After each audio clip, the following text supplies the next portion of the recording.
Welcome to the Gaudium et Spes podcast, where every other week we bring you Catholic teachings and stories of faith from people throughout the Diocese of Pensacola-Tallahassee. Now, here are your hosts, Susanne McNinch and Chez Filippini.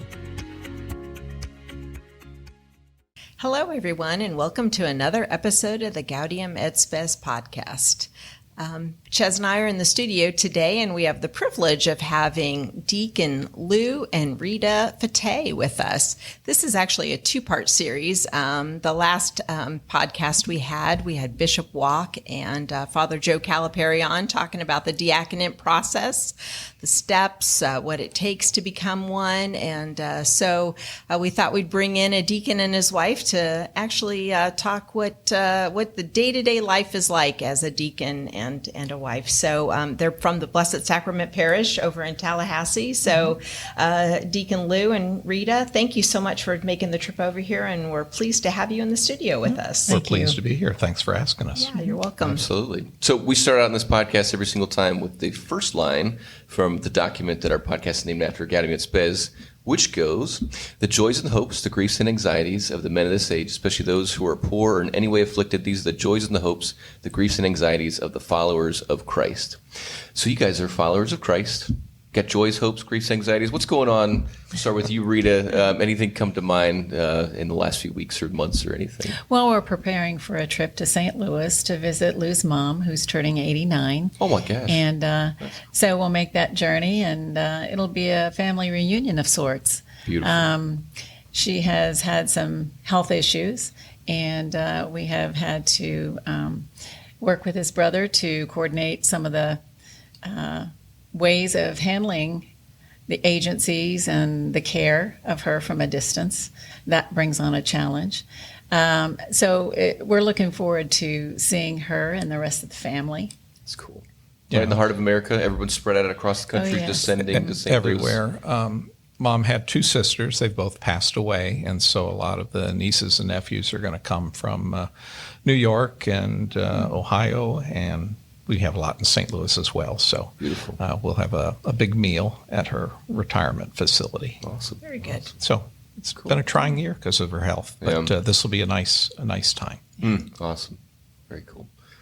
Same for you. Grief, anxiety, joy, that upcoming trip.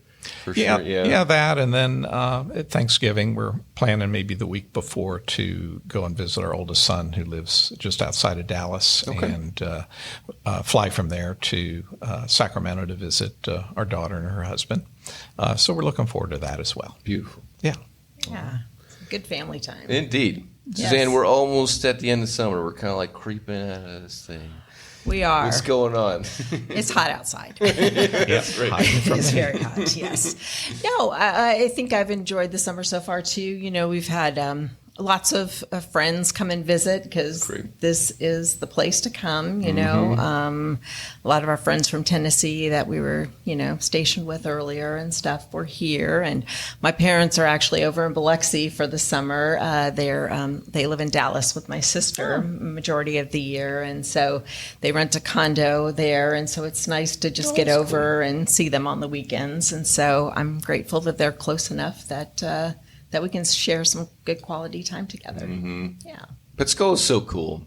I mean, we're going to get into you guys met here and stuff, but it's funny. It's completely aside. I was texting with my friend, and his brother went to WWE Monday Night Raw in St. Petersburg, the premier wrestling event, and he's texting about stuff, and he texted me about Roman Reigns, who's the current WWE champion, and he circles on the picture. He's like, Pensacola, Florida. Yes. I was like, dude, you have no idea. It's not just like we have some professional athletes or famous people. It's like we have people who are just, they're the all-time leading rusher, or they're the two-time WWE champion, or they're the greatest pound-for-pound boxer of the last 30 years. It's like, what's with this place? It's crazy. So it is. Anyhow, it's a place to come, place of vacation. Yes.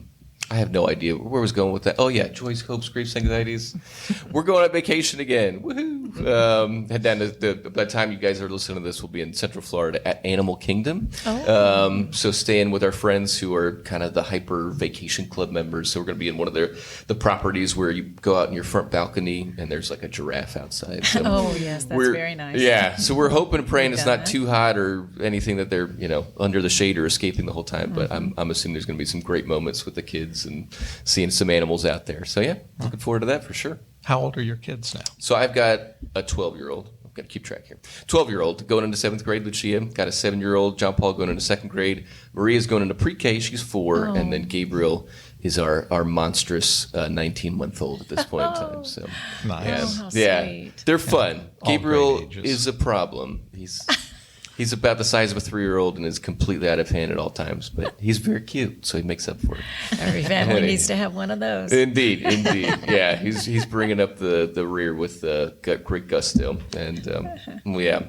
Well, guys, thanks again for being here. We again are doing this podcast to paint a picture after Father Joe and Bishop kind of told us about the diaconate, its history, its process. Who are the people that do this crazy life? Who sign up for this and stuff? And forgive me, you've been ordained Deacon Lou for how long? 18 years. 18 years, okay.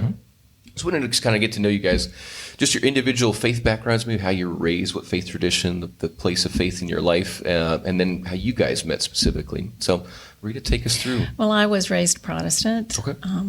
Was not Catholic for many years. Went to a Christian church every Sunday. Memorized many verses. John 3:16 is my favorite, though. And through that process, I guess, came to know what Catholicism was, misunderstood. Misunderstood the whole Catholic realm of belief.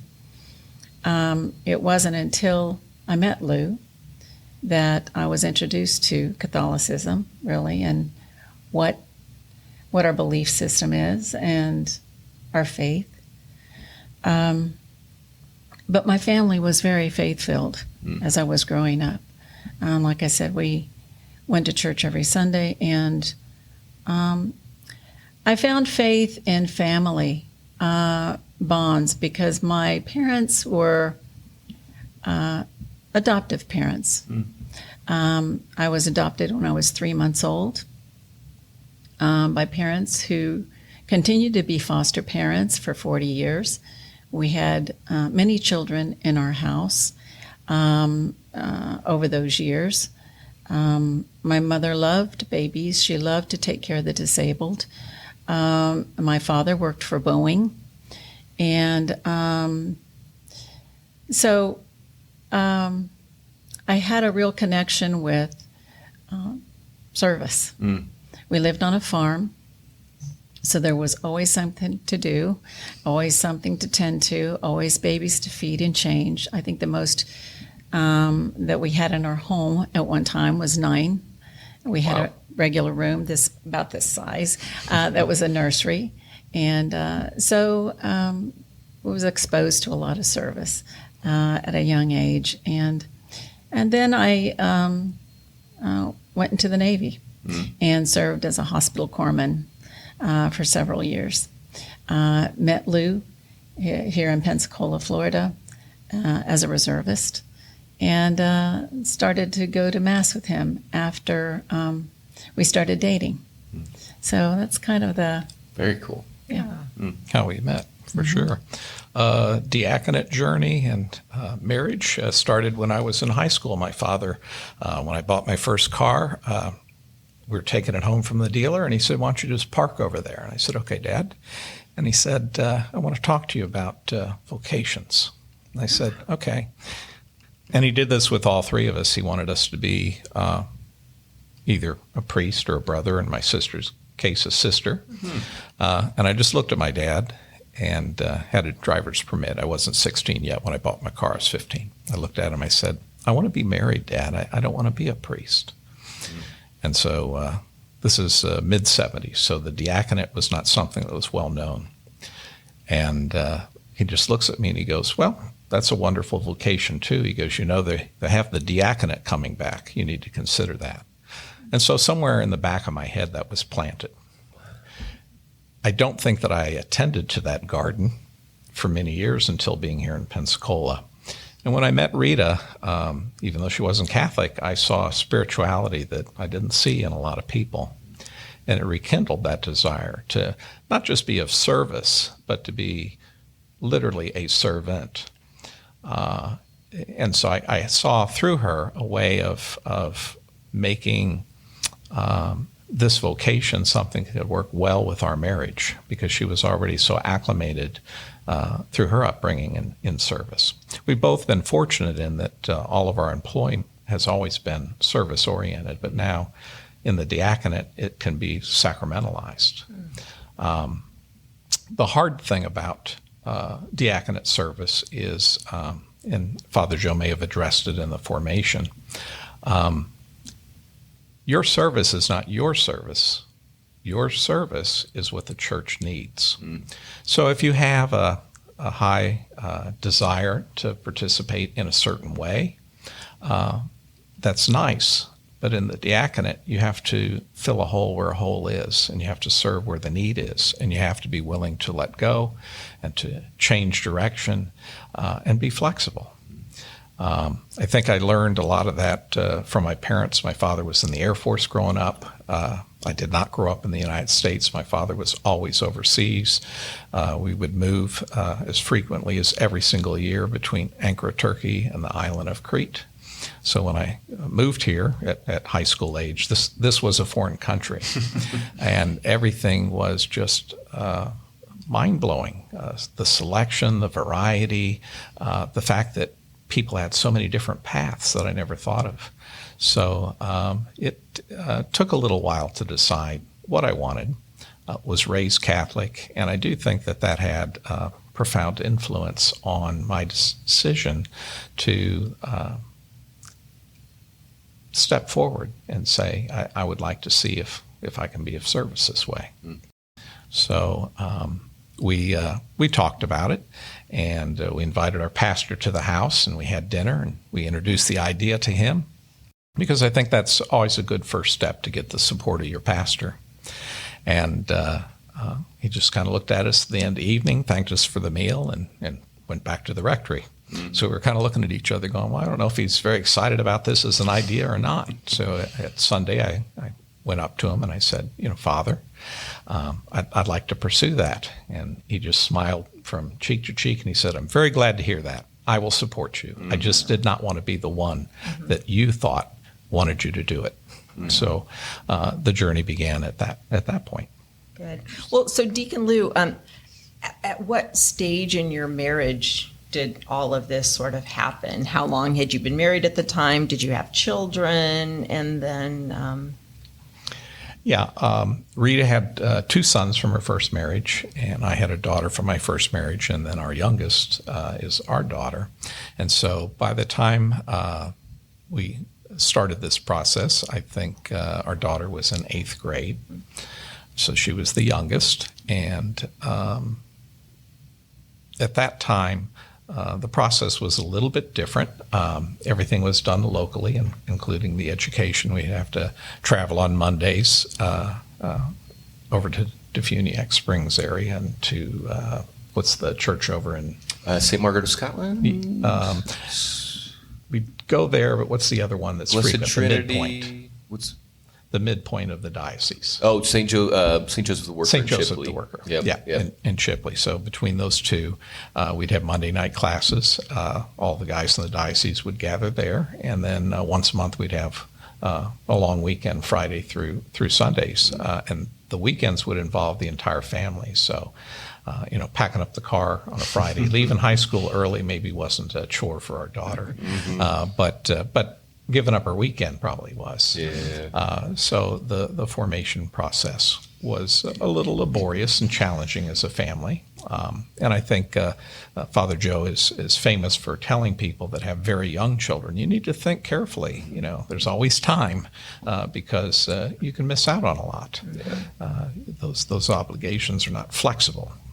So we had no real expectation. I really, which is probably didn't helpful. know what to think. I was all for supporting Lou, and being very prayerful about it and discerning about it, but I really wasn't sure what we were discerning for. The diaconate process is likened to taking on a child or adopting a child, because it requires commitment, sacrifice, financial responsibility for the books, the tuition, the vestments, the travel. And it has a profound effect on your family dynamics. So wasn't really sure. But all those things, while they're challenges, also help enhance your prayer life, deepen your prayer life. There's no real set fixed role for a wife of a deacon, but you do need to have a strong marriage. You need to be a very strong partner in marriage and be able to sacrifice some time with your husband as he's, pursuing the education that it requires, the service and other events that take place in his life, to visit prisons, to visit hospitals, to make calls with other deacons and aspirants for the diaconate. And so sometimes you have to sacrifice also the events in your family. The wedding you thought you were going to attend. Maybe it has such an effect that it hurts feelings of other family members because we thought you were going to come, but you didn't and you couldn't and whatever. But so it really takes a strong marriage. And that's what I think is pivotal. That's what's really the most important thing for consideration of diaconate formation. Father Joe doesn't really, I think, talk about that out loud a lot, but it's one of the primary things that he thinks about. He does not want men entering into the process that are married and aren't giving everything they need to that first vocation. He wouldn't want to be the influence that weakened a marriage. And so the men are reminded that are in formation, your first vocation, if you're married, is marriage. So you sometimes have to say no when you don't want to. And I was going to say, using that analogy of an adoption, it's also a wonderful thing, too, because you think you're going to love and you're loved. You think you're going to sacrifice and other people sacrifice. So it's really a beautiful vocation. It is. Well, it's very helpful to paint the picture. Again, one of the things that Father Joe was alluding to along with Bishop was the evolution of the seriousness of the discernment stuff. And I think a lot of people might have looked on the outside at deacons and been like, look, it's kind of like an elevated version of a Eucharistic minister, an elevated version of a lector. Maybe it's like an adult altar server or something like that. And it's like, now you can get out the schedule if you need to on those. You can get a replacement in or something like that. You can choose if you want to continue with that or not. And the diaconate is a completely different reality. And maybe just want to backtrack real quick, if you can, Deacon, those first, when we talk to priests about their discernment, there's usually maybe there's a priest or a moment or a series of moments or a twinge. I don't know if you mentioned that you didn't grow up watching deacons in that era of Catholicism, right? But I don't know if there was a time where you're maybe watching deacons serve in the parishes you were at, or maybe you're sitting in the pew and being like, I think I'd be a good homilist, or something like that. I don't know if there was a spark in you that started the thought process or anything. So, okay, stop laughing. He's a great homilist. Yes, the problem, as a couple, you have to speak where the other one doesn't laugh at you. So, I know why she's chuckling. We won't talk about that. I would prefer not to have to speak, publicly. I'd rather do something one-on-one or in a group, or not be the focal point. So that part's kind of tough. Really no experience with deacons whatsoever until moving to Tallahassee. And Deacon Louis Benavides was the first deacon I was aware of. And I think that it was probably watching him serve, and not on the altar, but the way he would serve around the parish and make hospital calls and take communion to people, and basically a servant's servant. He did what needed to be done. I mean, you mentioned some people kind of see that as maybe a glorified altar server or communion minister. And it can be that diaconate service is serving in a way that needs to be done. So you take not just that service, but you sacramentalize it in the image of Christ the servant. And so whether I'm at work or I'm at home, I have to kind of keep that forefront, not what I want to do. Maybe I want to go sit in the library and read a book, but laundry needs to be done. Even something as simple as that can be diaconal. You take things and make them sacramental.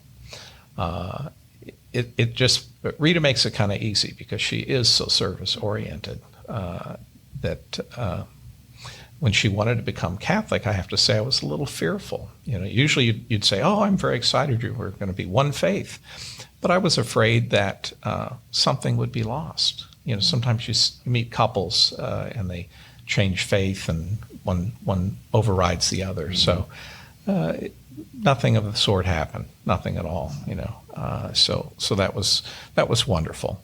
But probably the defining moment that I decided I wanted to pursue that was when I saw Deacon Benavides serving. Many priests, I think, have influenced me in terms of my Catholicism, but not enough so that I didn't want to pursue marriage. Mm-hmm. Rita, what is the day-to-day, week-to-week, month-to-month like as a wife of a deacon?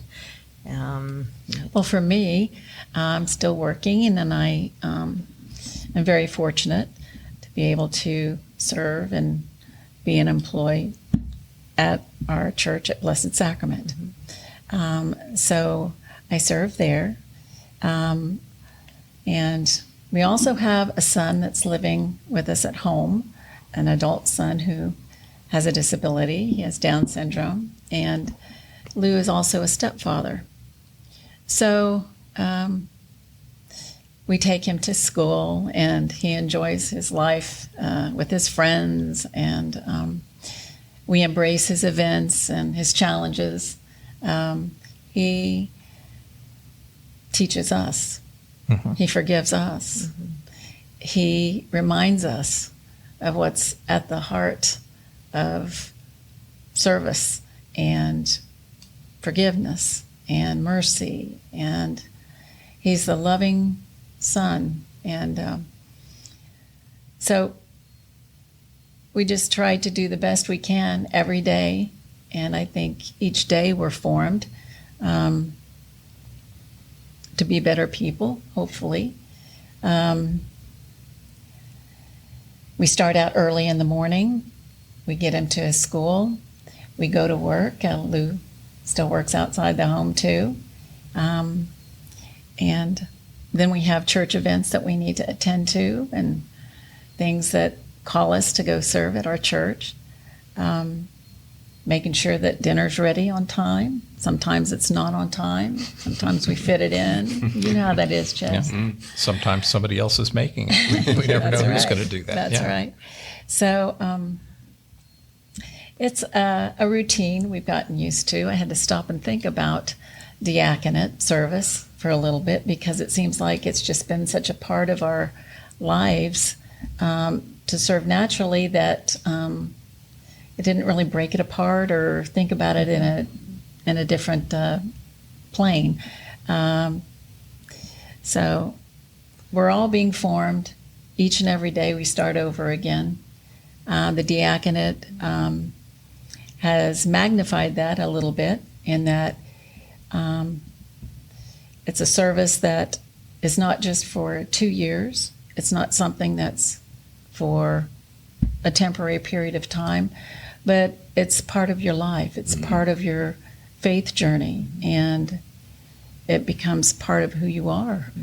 And so I kind of had to think about that a little bit. But it's been a very big blessing in our lives. It's had its challenges. It's had its moments, because our marriage has. And that's that's the most important thing. It's enhanced our marriage a great deal. And I do believe it's brought many blessings to our family. And a follow-up question on that, Rita.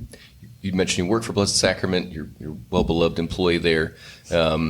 Was there a moment in the process where somebody took you aside and was like, all right, so you're going to be a deacon's wife, so here's the 5 positions we have open. We'd really appreciate it if you took one of those because you're going to be the deacon's wife, Or was that just kind of, it just fell in your lap and you discerned it on your own terms, I guess you would say? The employment? Yeah. Yes. Well, I was approached by our pastor, and he had some things that needed to get done. He asked me if I'd be interested in helping doing those things. I said yes. So I think it starts with a yes, and then you kind of figure it out from there. If you're going to, Rita had literally retired from the state the day before, and the pastor asked if he could have a home visit, and so that's what happened. Yeah, I'd been a deacon already for 10 years, I guess, at that point in time. But Father Joe has been famous for saying that if we lived over here, he too would want to hire Rita. So I think maybe as a package deal, deacon's wife. Yeah. It is some of the consideration of I serve as marriage and family life director. I am married to this woman, Kelly, and it's a discernment we have to go through. Is like how much of a package deal are we? Because right. We have the option, though, because I'm not a clergy member, that if we decide, like, Kelly's not a part of the ministry in this particular phase, but that's it. That's just kind of, it's still just, it's more than a job, but it's still just a job. But I think people look at the diaconate and especially the spousal role. It's like, you could separate it a little bit, but it's a little bit more of a package deal. It's not just like being employed for the church, I guess you would say. So this makes sense in a big way there. Yes, it does. I think one of the differences after being ordained was that a lot of our service oftentimes wasn't as much together it had been. We served as presenters for To Trust Again for about 10 years. We went through the Levin program. The diocese used to have a 2-year program together. And so that's a consideration as well. It's not something I think that either one of us have considered a detriment, but we still serve together. On occasion, we'll take the Eucharist to shut-ins together, things like that. But we also have our own ministries and our own things that we participate in too. So she brought up Adam. Adam also ushers at the church, and Adam's a hugger. So you get a bulletin and a hug from Adam. But I have people that I don't even know come up to me several times every year and say, I became a member of this church because of Adam. I was like, oh, how'd that happen? And well, I've been coming to Mass for 2 months and nobody's really talked to me. And he came up and reached his hand out and said, I'm Adam. I'm going to have a donut. Would you like to join me? And it went from there. So maybe he's a better deacon than I am. I don't know. Deacon Lou, what would you say is your greatest challenge as a deacon and as a husband and as a father?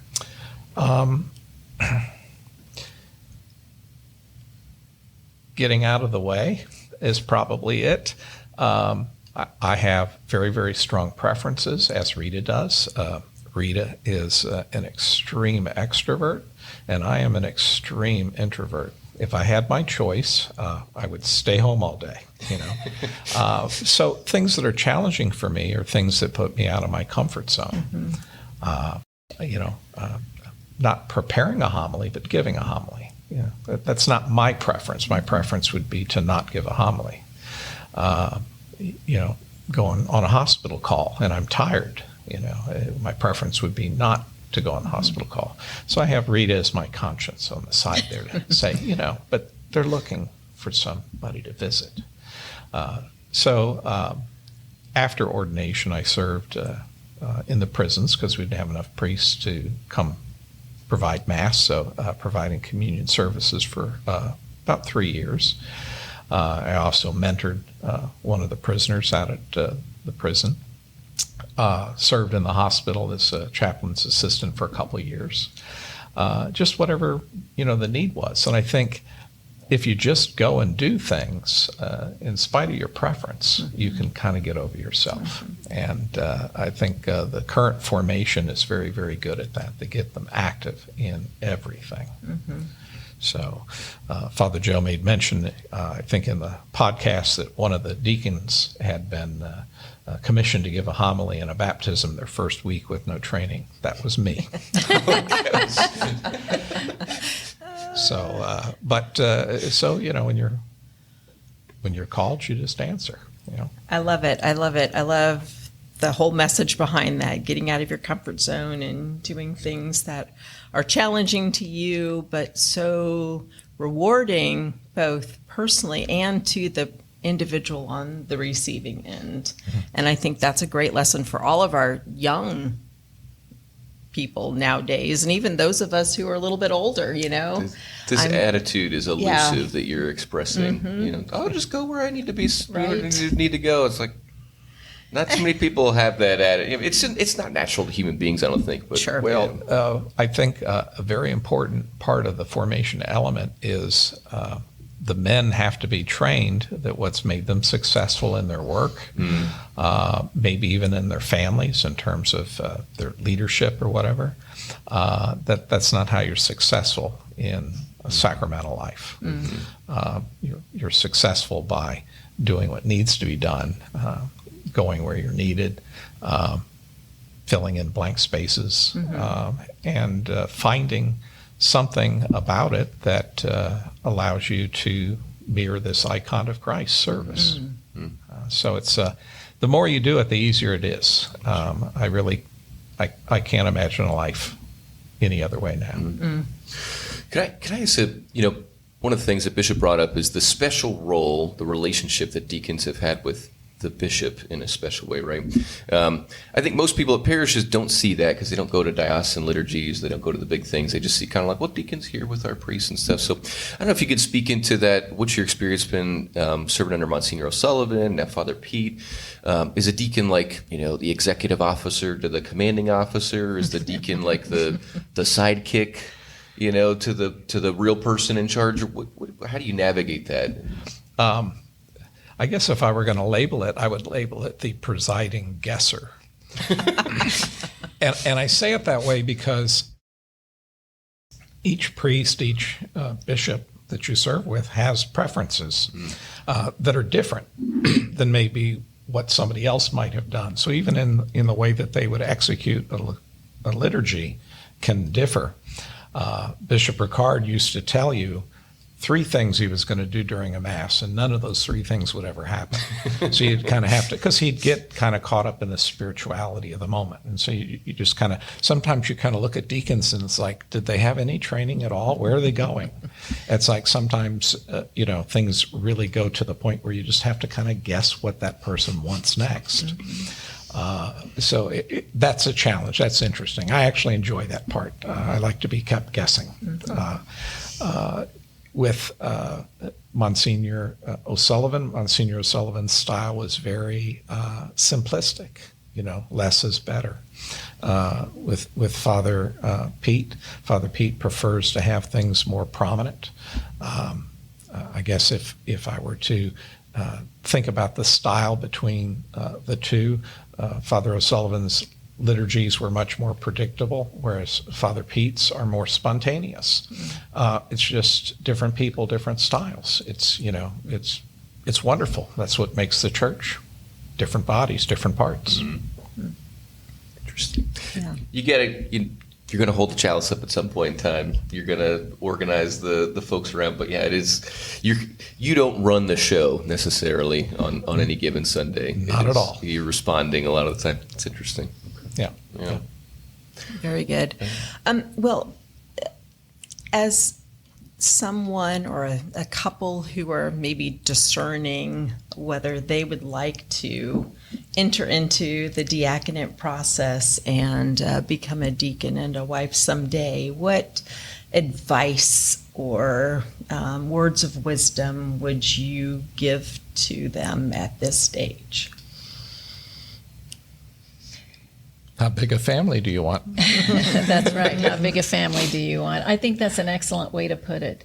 because you are gathering sisters and brothers, and your family is extended, and it's not just about you. Mm-hmm. It's about other people, of course, and being able to have a balance with your own family life and with the life of the church and with what you're called to give, sacrifice.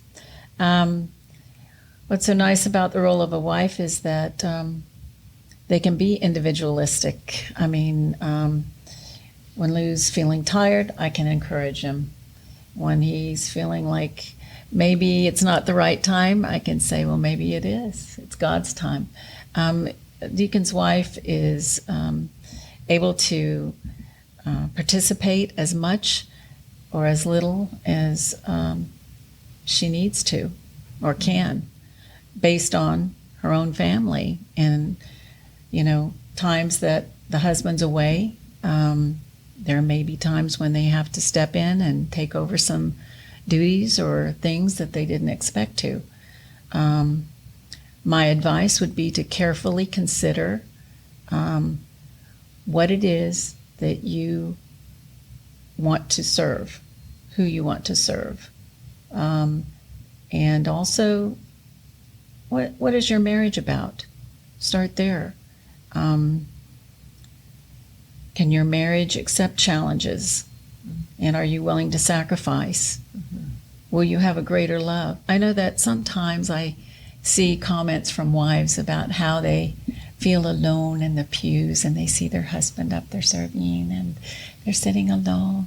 Well, you don't have to sit alone. You can always go to another Mass with your Go to Mass husband. twice. You can sit Go to together. Mass twice. Sure. I've never felt that way because I have community around me, my brothers and sisters, and I've just never felt that way. So it's been a blessing to us, and I would encourage anybody who is interested in asking questions and, chatting. I think that's one thing in the current formation team right now. Father Joe talked about having a couple of hours for the wives where we go together and we have our time to talk. We don't have a real structured time, but we have a time where it's just for us. Mm-hmm. And they share their doubts, their fears, their challenges, their joys, their blessings about their family. And they each have a different story of how they're trying to blend and balance. And so it's encouraging to me. It inspires me. I think they're teaching me more than I could teach them. We're in it together, and we're here to serve as God's people every day and be formed and reformed and renewed. So if you're interested in pursuing the diaconate formation as a wife, you need to be able to ask questions, and of course the wife has consent. She has to consent that her husband pursues the diaconate. They ask that in the beginning, and if it comes third year of formation and she's having doubts or it's becoming too stressful on the family, then that has to be really looked at, and that the formation might discontinue. Doesn't mean you can't continue serving God and God's people. It just means in that realm as a deacon. And then at the end, before ordination, the wife is again asked by the bishop if this is something that you want your husband to pursue. And if she says yes, then ordination happens. But if she says no for some reason, then that doesn't happen. So the consent of the wife is very important and is very much needed for the process to go forward. Very helpful. It's, I guess what I would kind of compare that to is the actual ordination itself, even though the ordination is for the deacon themselves. As your family and your wife watch that, and they watch you vest, there's an understanding, a feeling that maybe you didn't even think about beforehand, that you've just given your husband back to the church. Wow. And so by doing that, you've also opened your entire family back to the church. So while the deacon may serve in various sacramental duties, both in the church and outside, it has a profound effect on the family as well. I would have to say that profound effect, while we're making it sound like it's an ominous thing, it's fabulous. We love to be busy. If you don't like to be busy, don't think about the diaconate. We love to be busy. Okay. Sometimes I remember I'd marvel at my wife's health. She never got a cold. She never this, never that. She just looked at me. This is back when we were dating. She'd look at me. She goes, "I am too busy to be sick." Well, I've actually been a lot healthier as a deacon. That's very interesting. These are extremely helpful ways of framing kind of how to think about these things and what to anticipate and stuff. I love especially the analogy of how big does your family want to be, because it's something, when we hear the epistle at Mass and brothers and sisters, I think a lot of Catholics don't really have a great sense of what that actually feels like. It's like, well, I do have a natural family, and then I go to Mass with these people, and we affectionately call each other brothers and sisters. We don't really live the familial relationship. For the early church, they did, and like in the especially in religious life and stuff like that, it feels like you have a sense in which, we have our natural family, but it's expanded like to where we consider the Christian community, particularly the Blessed Sacrament, like these are our friends. These are not just our friends. These are our family members. We are truly united by the faith in a different way, and I think that's powerful. You see that obviously in priests. We call them Father, where we have that kind of relational thing built in there. But it's interesting when there's a marriage with natural children who also encompasses these relationships. So I just thank you for that. It's been very, very helpful in understanding the reality you guys live. Yeah, absolutely. So, and Lou, I just have to say thanks for not blowing your dad off as a 15-year-old and listening to his talk to you about vocations. And words of wisdom. It just took a while to come to fruition. Very good. And Rita, for going to Mass with Lou, and discovering the Catholic faith. And you two are just incredible lights out there in our diocese. And well, I'm very proud of Lou, and I'm very proud of our marriage.